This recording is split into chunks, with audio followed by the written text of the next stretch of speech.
마가복음에 나타난 예수님의 행적을 따라가면서 예수님의 복음의 말씀을 함께 나누고 있습니다. 예수님께서는 갈릴리 동편에서 질병이유의 기적 행하시고 바다를 건너 달마누다 지방으로 가셨다 했습니다. 달마누다 지방이 어디에 있는지에 대해서는 학자들마다 의견이 분분하고 명확한 지명을 알 수가 없습니다. 하지만 분명한 것은 갈릴리 서쪽 지방이고 유대인들이 있는 지방이었습니다. 그 지방으로 인도해 가셨더니 그때 바리새파 사람들이 예수님 앞으로 나왔습니다. 이 바리새파 사람들은 예수님이 오시기 한 170여 년 전에 만들어진 종교적인 당파입니다. 그들은 하나님의 말씀을 따라서 잘 살아서 구원을 얻는다.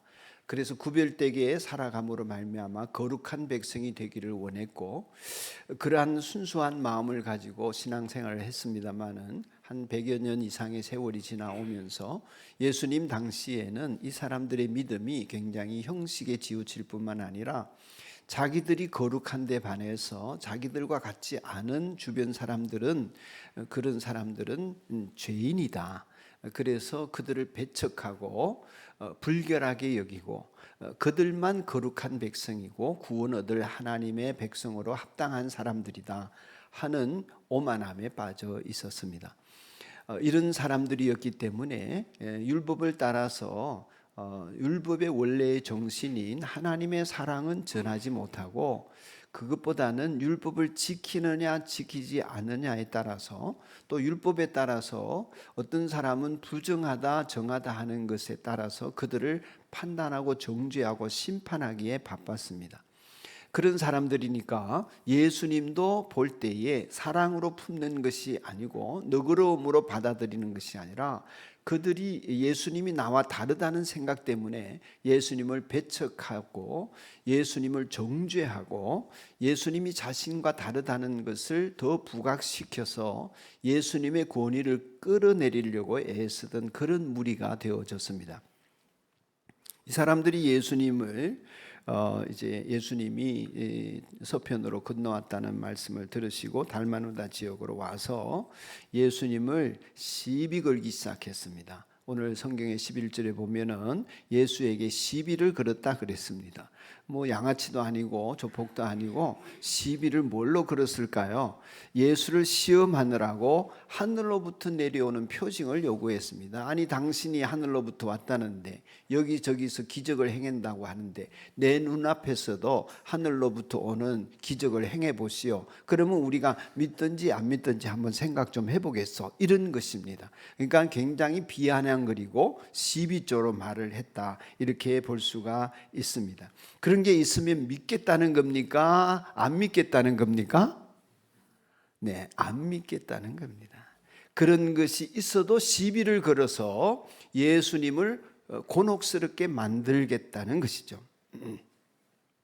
하나님께서 예언자들에게 하나님의 뜻을 대언하게 하실 때에 예언자의 말이 하나님의 말씀이다, 지금 설교하는 목사의 말이 하나님의 뜻이다, 이런 것을 나타내기 위해서 하나님께서 보여주시는 것을 표징이다, 이렇게 말합니다.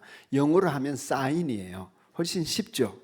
표징이다, 표징이다, 표적이다, 이적이다, 이러는 것은 하나님이 진실로 이 역사를, 이 말씀을 하신다는 것을 보여주기 위한 사인을 보여주는 것입니다.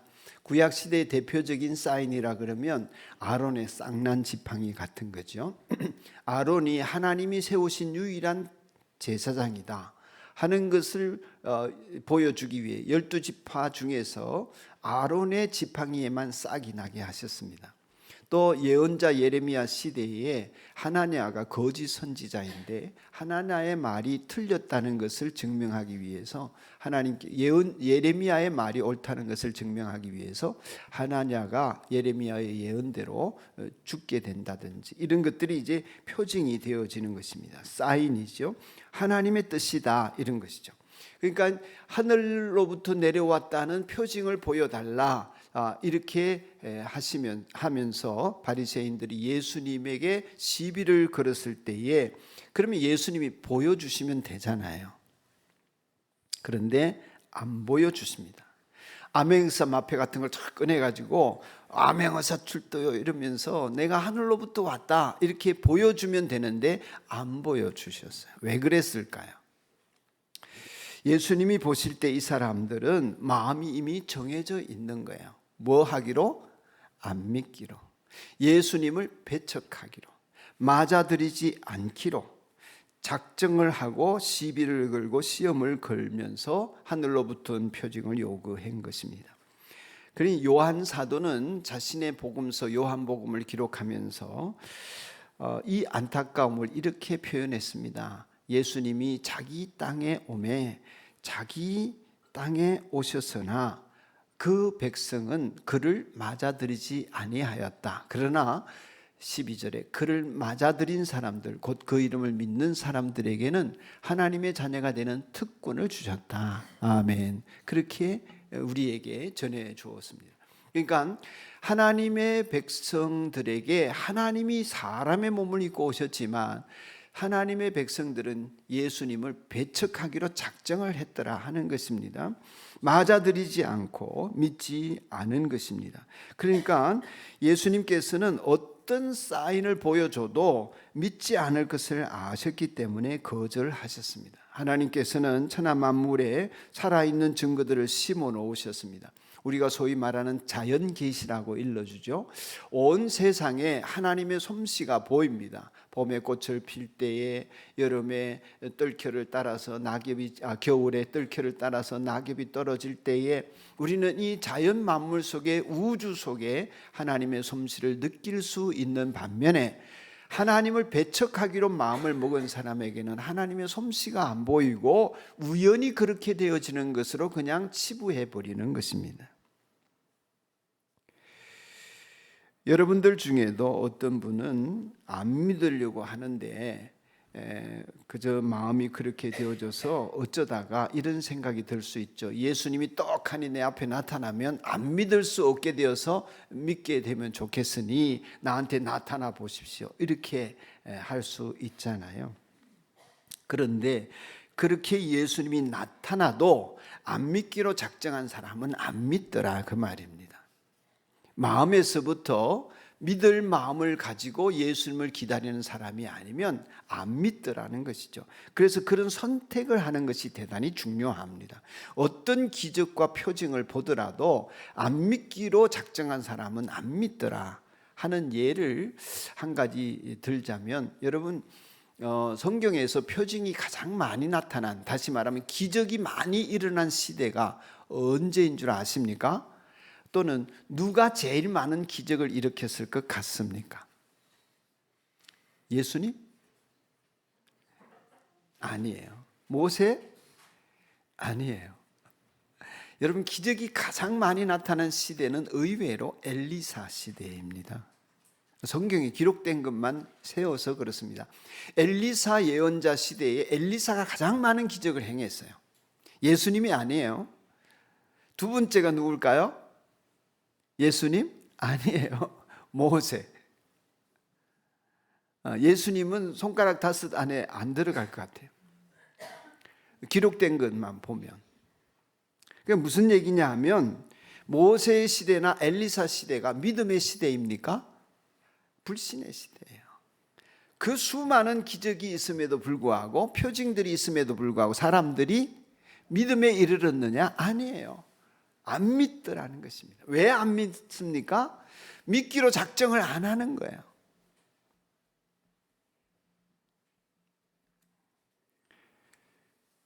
기적을 보고 신실한 믿음에 이르는 경우는 드뭅니다.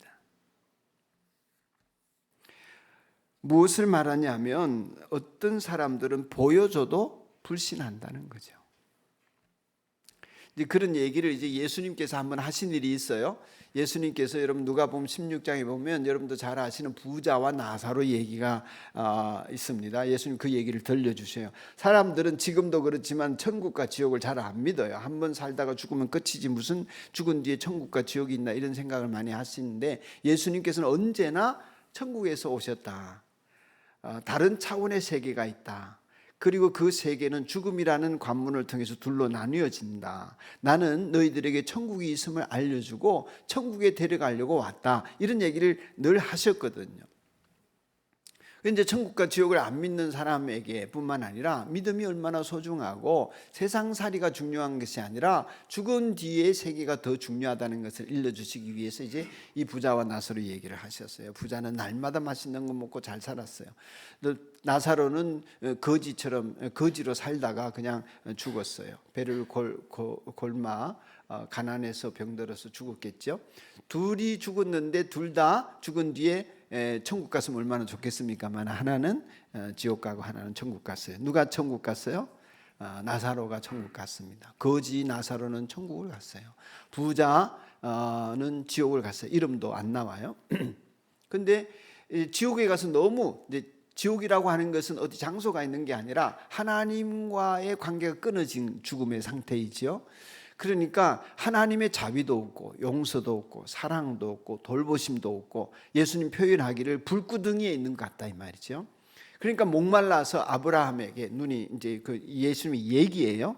아브라함에게 내 혀가 너무 목마르니까 내 혀에다 물 한 방울 손가락에 찍어서 혀를 적셔 달라고 해도 아브라함이 안 된다 그랬어요. 왜냐하면 이것은 완전히 갈라진 곳이기 때문에 거기서 건너올 수도 없고 내가 건너갈 수도 없다는 것입니다. 완전한 결별이 이루어지는 것이죠. 하나님의 자비와 용서가 없으니까 끊임없는 고통이 영원토록 계속되어지는 곳이 지옥입니다. 그러니까 그 지옥에 있는 이 부자가 아브라함에게 부탁을 한다 이거죠.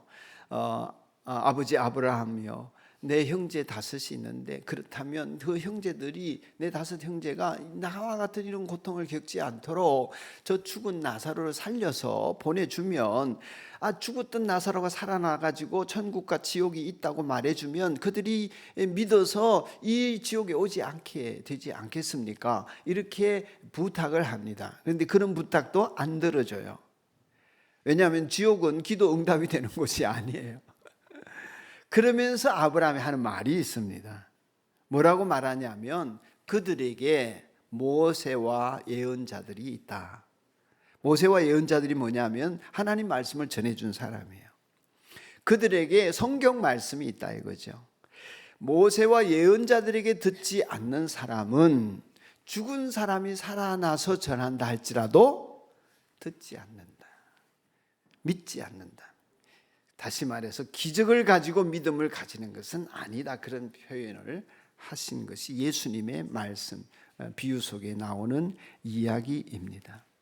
여러분, 그러니까 이 말씀을 믿지 않고 말씀에 자기의 믿음을 이렇게 적용하고 그 말씀에 자기 믿음을 합한 사람이 아니면 어떤 기적을 봐도 하나님을 믿지 못할 것이라는 말씀입니다. 그렇습니다. 표징이라고 하는 것은 사실은 안 믿는 자에게 믿으라고 주는 것이 아닙니다. 그것보다는 표징은 대부분 믿기로 결정한 사람들에게 그 믿음을 튼튼하게 만들어주기 위해서 주님께서 표징을 보여주세요. 예를 들면 마가복음, 오늘 우리가 읽어 나가는 마가복음 맨 마지막 부분에 16장 17절 부분에 보면 이런 얘기가 있습니다. 믿는 자들에게는 이런 표징이 따르니 곧 그들이 내 이름으로 귀신을 쫓아내며 새 방언을 말하며 뱀을 집어 올리며 무슨 독을 마실지라도 해를 받지 아니하며 병든 사람에게 손을 얹은즉 나으리라. 아멘. 누구에게 이런 표징이 나타난다고요? 믿는 사람들에게. 그렇다고 뭐 여러분들이 믿음을 시험하려고 독을 마셔 본다든지 뭐 뱀을 집어 본다든지 이러지는 마세요. 왜냐하면 이 표징이 따르는 사람들은 믿음을 가지고 믿음의 증인으로 살려고 할 때에 겪는 어려움들, 그게 독을 마시거나 뱀을 짚거나 아니면 이제 병을 고치려고 애를 쓰거나 이런 것들이거든요. 주님의 복음을 증거하기 위해서 애쓰는 사람들에게는 하나님의 보호하심이 따른다, 이런 표현이에요. 예? 실제로 독을 마셔보고 뭐 뱀을 집어보고 독사에게 물려도 안 죽고 뭐 그런 기적이 따른다, 이렇게 이해하셔도 잘못된 것은 아닙니다만은 그런 것을 시험해 볼 필요는 없어요. 왜냐하면 독을 마시면 죽기 때문에. 어떤 사람에게 보호가 따릅니까? 예수 그리스도를 믿는 믿음을 세상에 전하려고, 그러는 속에서 겪는 시련, 독을 마시는 어려움이 있을 때에 하나님이 보호해 주신다, 이런 뜻으로 이해하셔야 합니다.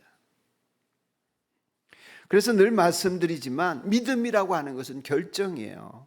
하나님의 말씀이 그런가 해서 살펴보고 51% 가능성이 있으면 믿기로 작정을 해야 되는 거예요. 그러면 51%의 가능성을 보고 믿는 사람, 내가 보니까 신실한 이웃이 믿어요.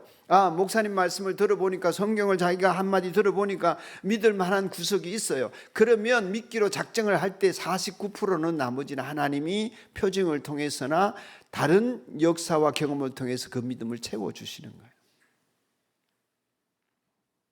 그래서 믿음은 결정이라고 하는 거예요. 세월이 지나고 교회를 왔다 갔다 하다 보면 언젠가 내가 100% 확신하는 믿음이 생기겠지, 그런 일은 없습니다. 여러분이 교회를 아무리 오래 다녀도 그런 일은 일어나지 않아요. 여러분이 믿기로 작정하지 않으면 믿음은 내게 오지 않습니다. 그런 때가 안 와요. 교회를 왔다 갔다 하다 보면 믿음이 생기겠지, 안 생긴다니까요. 안 생겨요. 내가 결심해야 합니다. 51%의 가능성이 있으면 내가 믿기로 작정해야 합니다. 지금이 그날이기를 축복해요. 이미 그날이 지나온 사람들이기를 축원합니다. 좀 더 확실한 기적을 보면 믿겠습니다. 예수님이 나한테 오시면 내가 믿겠습니다. 그렇게 되질 않습니다. 그리고 그런 일이 일어나도 이래저래 설명하고 이런저런 핑계대고 우연히 그렇게 되었다고 하는 주장을 하면서 인정하지 않으려고 하는 것이 내 본성이에요. 여러분, 어떤 사람에게는 기적이 많이 일어나고 어떤 사람에게는 기적이 적게 일어날까요? 어떤 사람에게는 기도 응답이 많이 오고 어떤 사람에게는 기도 응답이 적게 올까요? 아니에요. 제가 생각하기에는, 제가 경험한 바로는 모든 사람에게 하나님이 동일한 사랑을 베풀어 주셔요.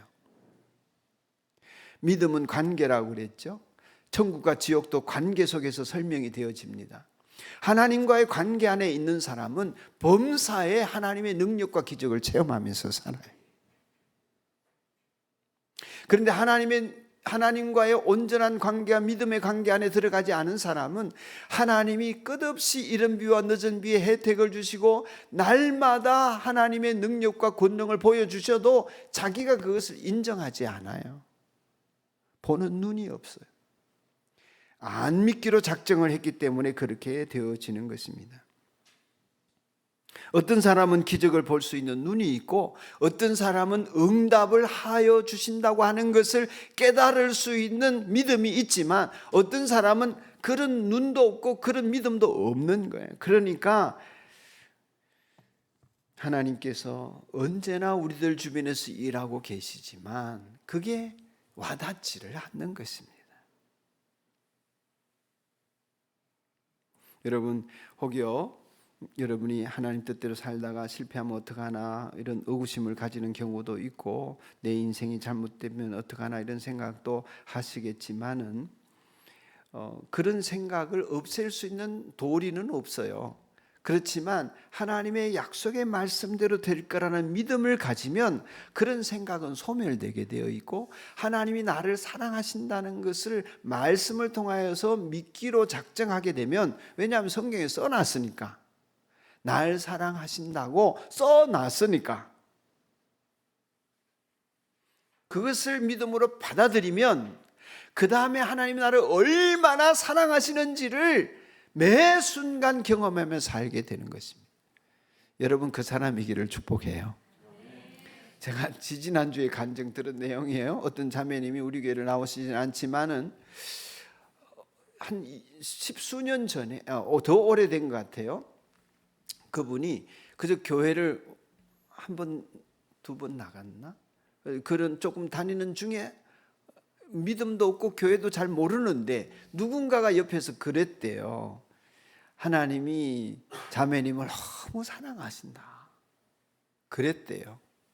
그래서 성경에 날 사랑하신다고 써놨잖아요. 그런데 이분에게 그것이 믿음으로 확 와닿은 거예요. 사실로 받아들여진 거죠. 그거를 붙들기로 마음을 먹은 거예요. 저도 그랬습니다. 제가 어릴 때에 초등학교 2학년 때 하나님이 네 낳은 어미는 너를 버려도 하나님은 너를 버리지 않는다. 낳은 어미가 어떻게 자식을 잊고 살고 버리며 살겠는가? 그들은 버릴지라도 나는 내 백성을 버리지 않는다. 이 말씀을 내가 붙들었어요. 아, 하나님이 나를 사랑하시는데 이토록 사랑하시는구나. 그래서 평생에 그 믿음이 변치 않은 거예요. 그분이 그랬어요. 대단한 교회 안에서 역할을 하는 사람이 아니에요. 그냥 예배만 겨우 드려요. 그런데도 평생에 그 믿음 때문에 하나님이 하시는 일을 보고 사는 거죠. 여러분은 그런 것을 받아들였습니까? 예수님을 받아들였습니까? 그 사랑을 받아들였습니까? 그렇다면 그것이 실제가 되어지는 여러 가지 하나님의 일을 보게 될 줄로 믿습니다. 보고 살게 되는 것입니다. 하나님 말씀 외에는 없습니다. 내 인생의 성공과 실패는, 세상의 성공과 실패, 이런 것들은 여러분 내가 성공하는 기준이 아니에요. 여러분 인생의 진짜 성공은 하나님 앞에 성공이에요. 하나님의 말씀은 세상에서 성공을 보장해 주지 않습니다. 그런데 하나님 말씀으로 내가 믿고 나아가고 하나님 앞에서 하나님의 자녀의 특권을 누리는 사람은 세상에서의 실패와 성공이 크게 문제가 되지를 않는 삶의 차원으로 올라가요. 하나님 앞에 성공해야 참된 성공의 역사가 있다 하는 것을 느끼는 사람들, 그 믿음의 걸음을 걸어가는 사람들에게 하나님께서는 여러 하나님의 능력들을 드러내게 통로가 되게 해 주신다는 것입니다. 오늘 본문 12절을 보면 어찌하여 이 세대가 표징을 요구하는가 그랬습니다. 여러분 보세요. 예수님께서 지금 표징을 요구하는 사람이 누구예요? 바리새인들이에요. 어찌하여 바리새인들이 표징을 요구하는가 이렇게 하지 않으시고 말씀을 어떻게 하셨냐면 어찌하여 이 세대가 표징을 요구하는가 그랬어요. 이 세대가 뭐예요? 지금 하나님께서 사람의 몸을 입고 이 땅에 오신 이 시대를 말하는 거예요. 그 시대는 전무후무한, 역사 이래로 전무후무한 하나님이 세상에 찾아오신 시대잖아요. 그렇지만 사람들은 예수님을 맞아들이지 않았어요. 오히려 십자가에 매달아 죽였어요. 그러면서도 하늘에서 내려오는 표징을 구하니까 예수님이 깊이 마음속으로 탄식하셨다. 오늘 성경이 그렇게 써놓고 있어요. 마음속으로 깊이 탄식하셨다. 왜요? 지금 기적 중에 기적, 하나님이 놀라운 역사로 사람을 찾아오셨는데 이보다 더 큰 기적이 없음에도 불구하고 또 다른 표징을 요구한다는 거죠. 그러니 이 세대가 어떻게 이런 표징을 구할 수 있는가 탄식하셨다는 것입니다.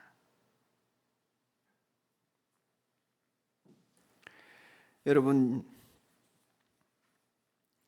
하나님은 때로 초자연적인 능력을 보여주셔서 우리로 하여금 하나님의 능력 가운데 있음을 알게 해주십니다. 또 하나님은 때로 육신을 괴롭히던 질병을 하나님의 은혜로 치유해 주셔서 우리로 하여금 질병의 고통에서 벗어나게도 해 주십니다. 때로 하나님은 정말 내가 이겨낼 수 없을 것 같은 물질의 가난과 고통에서 하나님의 능력과 손길을 도와주셔서 물질의 궁핍함으로부터 벗어나게도 해 주십니다. 또 때로 하나님은 우리 가정이 이혼 위기에 있거나 자녀들 문제로 인해서 너무너무 괴롭고 힘든데 하나님이 하나님의 방법으로 일하셔서 우리 가정을 행복하고 편안한 가정으로 변화시켜 주십니다. 하나님이 그렇게 역전을 시켜주시는 일, 어디에도 해결책을 찾을 수 없었던 일들에 대해서 하나님은 문제를 해결해 주시는 분이신 줄로 믿습니다. 그런데 그것보다 더 큰 역전의 기적은 무엇이냐면 하나님께서 사람으로 세상에 오셔서 여러분과 저가 받을 천부를 대신 지시고 인간의 몸으로 오신 예수님이 이 더러운 죄인의 몸으로 오셔서 내 죄를 감당하기 위해 나를 대신해서 내가 받을 천부를 지고 십자가에 죽임당하시고 죽임당하심으로 끝나는 것이 아니라 부활하셔서 내가 그분을 믿음의 눈으로 바라보고 믿기만 하면 내가 받을 천부를 면할 수 있도록 하나님이 은혜를 베풀어 주신 것입니다. 이것이 능력이고 이것이 기적이고 이것이 말할 수 없는 하나님의 표징이라는 것입니다. 그리고 예수님은 세상 끝날까지 그분의 영으로, 우리가 표현하는 성령으로 오셔서 우리로 하여금 믿음 갖고 예수님이 바라시는 그 나라에 오도록 우리를 인도하시기 위해서 세상 끝날까지 우리와 함께 하시겠다고 약속하신 것입니다. 여러분, 이 사실을 믿고 구원을 얻기 바랍니다. 이 사실을 믿고 매 순간 승리하시기를 축복합니다. 이 사실을 믿고 내 인생을 평안과 행복 속에 살아가는 하나님의 자녀, 하나님의 백성이 되기를 축원합니다. 이 예수님이 우리 온 인류를 위해서 하나님이 보내신 유일한 표징이십니다. 오늘 예배 전에 우리 샤마임 찬양팀이 마지막에 그 찬양을 같이 불렀죠. 유일하신 예수님, 유일하신 구원자. 그래서 성경은 말하기를 다른 이로서는 구원을 얻을 수 없나니 천하 인간의 구원을 얻을 만한 다른 이름을 우리에게 주신 일이 없다. 할렐루야. 그분이 유일한 표징. 그래서 히브리서 기자는 믿음의 창시자인 예수님을 바라보자고 했습니다. 그분을 바라보는 심령에게는 놀라운 하나님의 은총을 경험하는 삶이 계속될 줄로 믿습니다. 제가 천국 가서 만날 날을 기다리는 그리운 분들이 있습니다. 지금 살았는지 죽었는지 모르는 분도 있고 이미 천국 가신 분도 계십니다. 그 중에 한 분은 여러분들이 있지만은 제가 늘 그리운 분이 신장로님이라는 분이신데 제가 어릴 때 다니던 모교회의 장로님이셨습니다. 그분은 늘 자전거를 타고 예배당을 드나드셨습니다. 새벽마다 오셔서 지금 성철 목사님이 앉아 계신 저 자리에 딱 앉아가지고 목사님 새벽 기도 인도를 하고 기도하러 이제 앉으시면 장로님이 거기서 늘 새벽마다 기도하시면서 기도 중간쯤에 늘 부르시던 찬송이 있었습니다. 나 이제 주님의 새 생명 얻은 몸. 이북분이셨는데 1년 365일 그 찬송만 부르. 그 뒷모습이 저는 제 기억 속에 언제나 은혜로 자리 잡고 있습니다. 나도 저분처럼 해야 될 텐데. 목사님도 훌륭하셨지만 그런 장로님들이 계셔서 지금 그 교회는 부산에서 제일 큰 교회가 되었습니다. 제가 그 교회를 다닐 때는 개척이 시작되었을 때에 다녔는데, 또 한 분은 여자 집사님이신데 여기 제가 경기도 수지에 와서 개척을 하면서 만난 분이신데 이분은 장애가 있으신 분이십니다. 지금 제가 생사를 모르는데 그래서 더 뵙고 싶습니다.